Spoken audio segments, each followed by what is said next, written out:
Тездетіңіздер. Әке.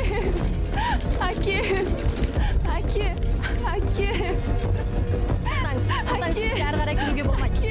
Бәрі жақсы болады, сабыр сақтаңыз. Осында күтіңіз.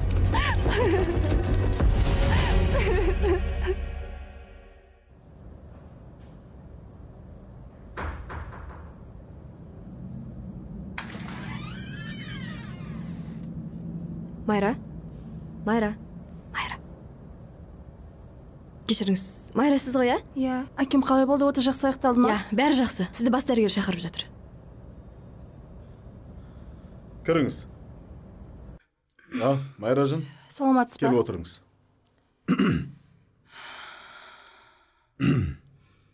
Қысқасы әкеңіздің отасы аяқталды. Сәтті аяқталды ма әйтеуір? Сәтті болғанда Майражан миына қан өте көп кеткен. Ол кісі қазір комада. Сіз жыламаңыз. Майражан, сіздің әкеңіз аман ақпалығы болады. Бірақ енді ол үшін кішкене былай... Сіз мені түсініп отырсыз ғой? Сіз мені түсініңіз. Ауруханада аурулар өте көп, Майражан. Олардың бәріне деген бірдей қарау мүмкін емес.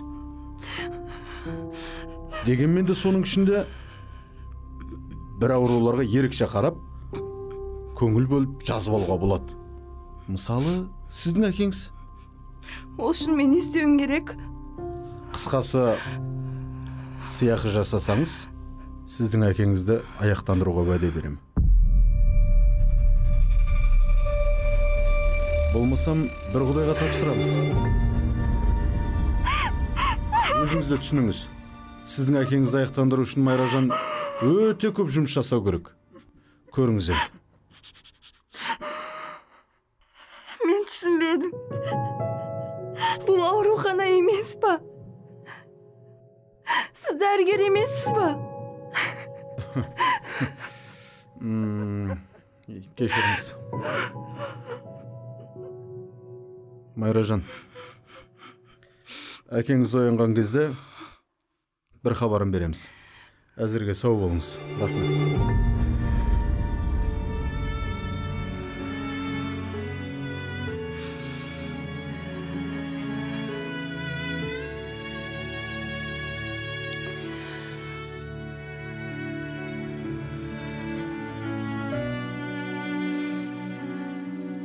Қанша?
Алло. Дана, қалайсың? Дана көмегің керек болып тұрады. Маған ақша тауып бере аласың ба? Майра, өзімде де ақша болмай тұр. Кешірші жаным. Білесің ғой жұмыстың тоқтап тұрған Майражан. Майра, ақша болмай тұрады. Майра, ертелі хабарласпапсың да, кеше біреуге ақшамды беріп қойып ем. Майра, қазір қолым тимей жатыр еді, кейін хабарлассаңшы.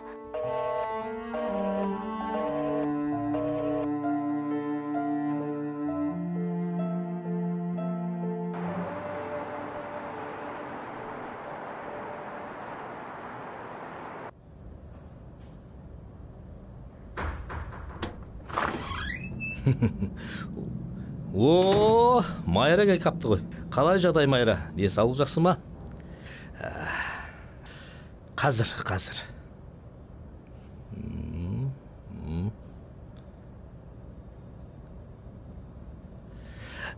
Ал, айта бер қызым.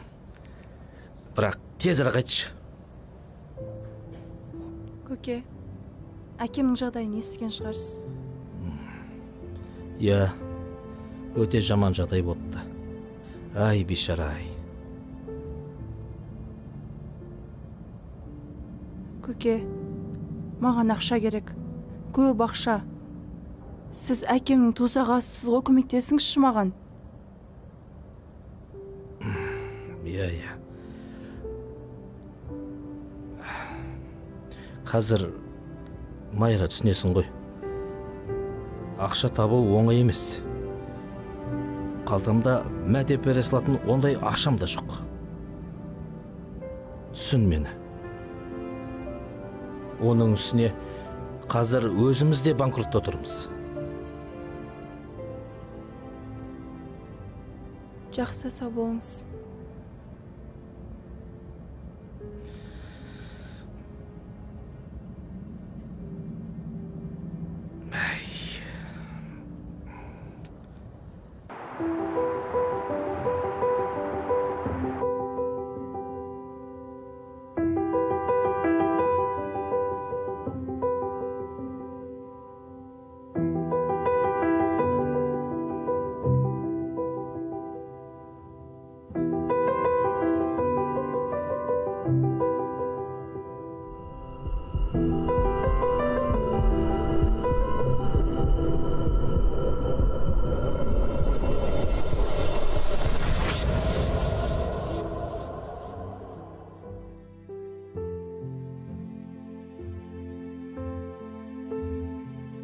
Әке, сіз шай іше беріңіз, мен колледжге кеттім. Бізде сессия басталған еді. Жақсы қызым, тек абай бош. Түсіндім. Жұмысыңда бәрі дұрыс па әйтеуір? Бәрі жақсы. Менің айтқандарымды ұмытқан жоқсың ба? Әкетай, ұмытқан жоқпын, ұмытпаймын да. Сіз ең алғашқы рет жұмысқа тұрғызған кезде пара алма, жемқорлыққа жол жоқ деген болатынсыз. Мен сіз жерге қаратпаймын, әке. Жақсы, ұмытпа. Есіңде болсын. Сенің жаман жолмен әкелген наныңды мен жемеймін. Одан да өлгенім артық. Өліп кетсем де парақордың әкесі болып өлгім келмейді.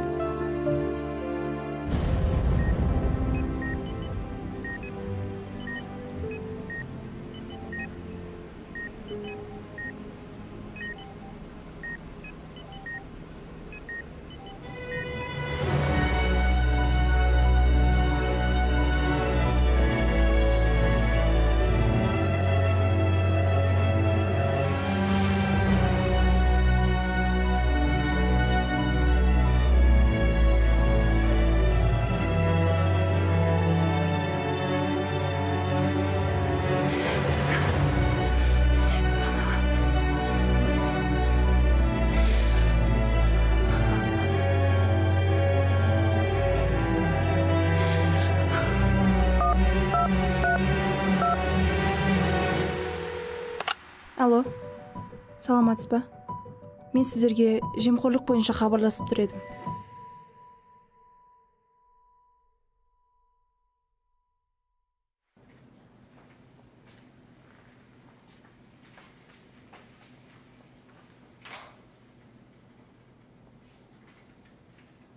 Алып кетіңдер. Майра деген сіз бе? Я, бірақ барлығы анонимді түрде болады дегеніңіз қайда? Қорқпаңыз. Бәрі уәде еткендей. Ол сіз екеніңізді мүлдем білмейді. Айтпақшы, Майра, сізге айтарым, сіз ешқандай да теріс әрекет жасамадыңыз. Керісінше, еліңіздің алдындағы азаматтық парызыңызды орындадыңыз. Біз бәріміз қосылып, парақорлықтың қолын кеспесек, еліміз алға қарай қарыштамайды. Сондықтан да сізге үлкен рахмет. Айтпақшы, әкеңіз бүгінден бастап мықты дәрігерлердің қарамағында болады. Жазылып шығатынына еш күмәніңіз болмасын. Одан соң, әкеңіз оянған соң біздің атымыздан үлкен сәлем айтарсыз. Сіздей адал қызды тәрбиелеп өсірген үшін біздің атымыздан мың алғыс дерсіз. Жарай ма? Жарайды. Жақсы, сау болыңыз.